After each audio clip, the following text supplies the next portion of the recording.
Hi everybody, I'm Reva with Quality Sewing and Vacuum, and thank you for joining us for our How Do I. So, do you have a machine that has decorative stitches? Probably so. Have you used all of them and you use them every day, or do you say, I haven't used all of my decorative stitches? Well, we all usually fall into that second camp. So I want to share with you some ideas of ways you can use your decorative stitches so you can do two things. You can learn how they work and what you like about them, and then you can also get some real fun use out of them too. So I've used decorative stitches an awful lot for creating backgrounds. So let me show you a couple of things that I've done. So this is just a simple little sample that I did, and I'm going to go to the next camera over here, and so maybe you can get a little bit closer up. But this is just a little mug rug using a bunch of decorative stitches, and it was really fun because I just stitched them out. But then I have a couple of more things here to show you. This little frame, let me slip these over. This little frame right here is just gold thread with a triple straight stitch, and then I added other little decorative stitches into it, just little independent ones, and then I added a crystal in the center, and it's just a really fun, pretty piece. Then let's go to the next one here.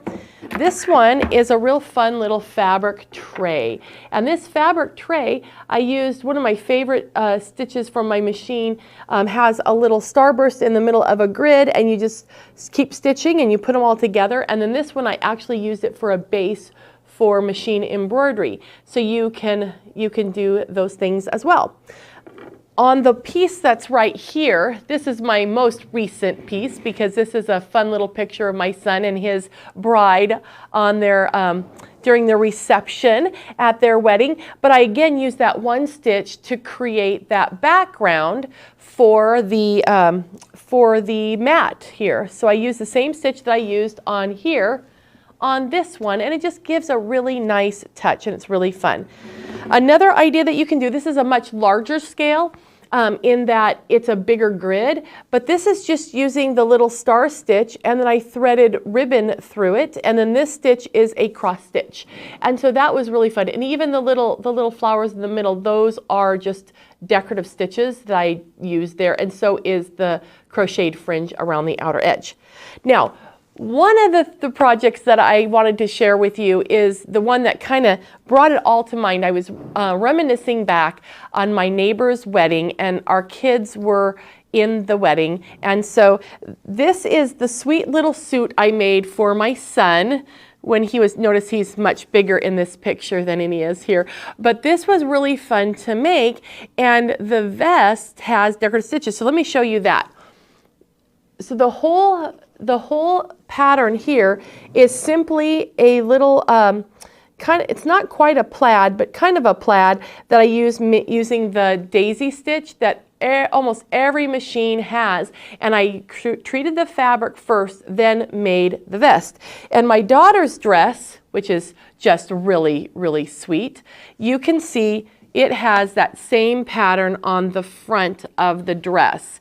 And it was just really a sweet thing, and they look so cute. You should see the pictures, and doesn't every mom go, ooh, ah, you know. So, but let me show you how that works out. It's really pretty easy to do, and we're gonna switch over here to the machine, and let's take a look at this piece of fabric right here. I have just drawn some basic lines just so I can make sure that I'm staying straight as I stitch, and we're gonna start just with a basic triple straight stitch. So on that stitch, let me go back over here to my utility stitches.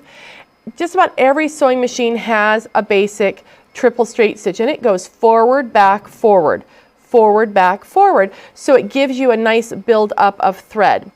Now when you're going to be stitching, you know, from edge to edge, that's really easy. And let's talk about the basics of sewing a decorative stitch. When you're sewing your stitches, you don't want to help your machine. You guide the machine so it stays straight, but you don't help it. Because modern machines, the feed dog systems, are so wonderful that it actually will do the work for you, and you don't have to do it. The other thing to know is that while you're sewing, what you're going to want to do is you want to keep a consistent speed. You don't want to be slowing down and speeding up, especially if it has a decorative pattern to it. So you just want to make sure that you are consistent. And the reason why is the feed dogs get into kind of a rhythm and they have a pace, and if you slow down and speed up, then you're kind of monkeying with that and you may get a little bit of an alteration in the pattern length and the way it stitches out if you speed up and you slow down. So really simple, easy, okay? Now, another thing about decorative stitches is that sometimes you want to start where another stitch is. So if you see this line, see how it runs into that line of stitching? So let's talk about how we're going to do that. First of all, I'm going to ask my machine to go back to the start of the pattern so I can start with a full repeat, and I know what it's going to do because it's going to go forward, then backward, then forward. If you don't know that you're at the top of your stitch, it might go backward first, and then that kind of messes everything up. Okay, so I'm going to look at the needle, and I want to insert the needle right in that intersection right there, and that's going to allow me to start exactly where I want it to be. Now I'll lower the foot and make sure I'm lined up correctly, and then we'll stitch. I'm usually a lot faster of a stitcher when it's in decorative stitches because really the machine's not going to get away from you because the machine is doing multiple passes or it's going forward, back, so it takes longer to get there. Okay, so now if you have a little tail, mine's stuck to the back, but if you had a little tail, all you have to do is pull it over the back and give the bobbin thread a little tug and you can pull the tail to the back side, okay? Once you have your basic stitches down, you can add more decorative stitches in between.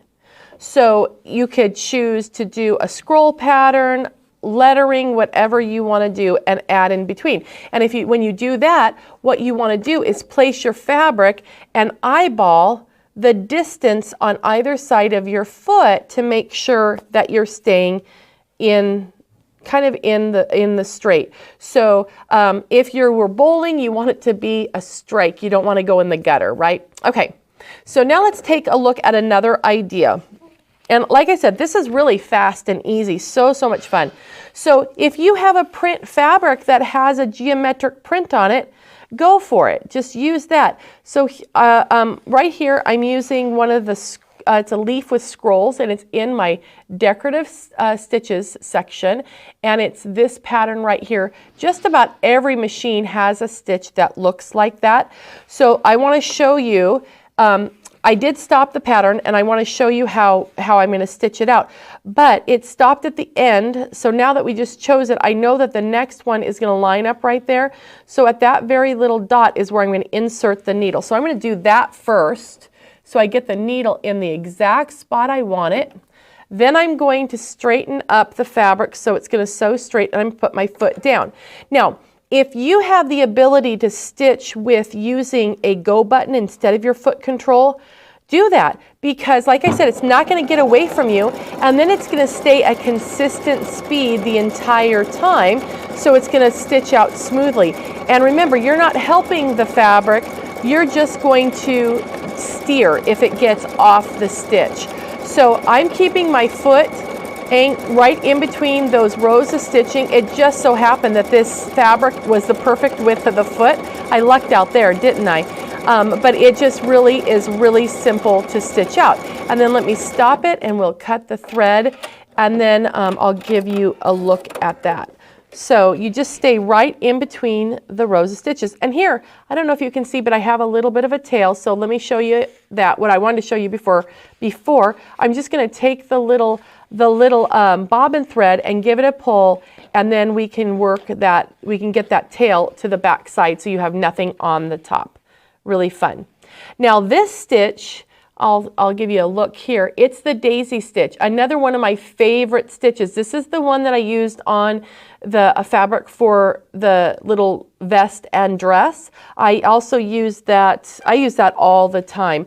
And here, since this strip was so much narrower than my stitch, I shrank that down to like 4.5, and then I shrank the length just until it looked how I wanted. It looked symmetrical, and then I was able to do that. So if you're going to be using fabric as your guide, then make sure you change the size of your design so it fits as you want it to go. You might want it to fit just in the white, or maybe you want it to go over the green. So you do what you want to do. It's really up to you. But it does not take long. I'm going to switch back over here. It does not take very long to fill an area with decorative stitches, and then you get to know them. And if you make mug rugs like this, they're just really fun, and it's a great way to get to know the stitches on your machine. So I hope you have fun exploring and playing with your different threads and your different stitches. In fact, it's a great way to fill some time when you have a couple of extra minutes and you just want to do something a little bit creative. So I hope you have fun doing that, and we'd love to see what you make with it. Anyway, have a good day. We'll see you at the next How Do I.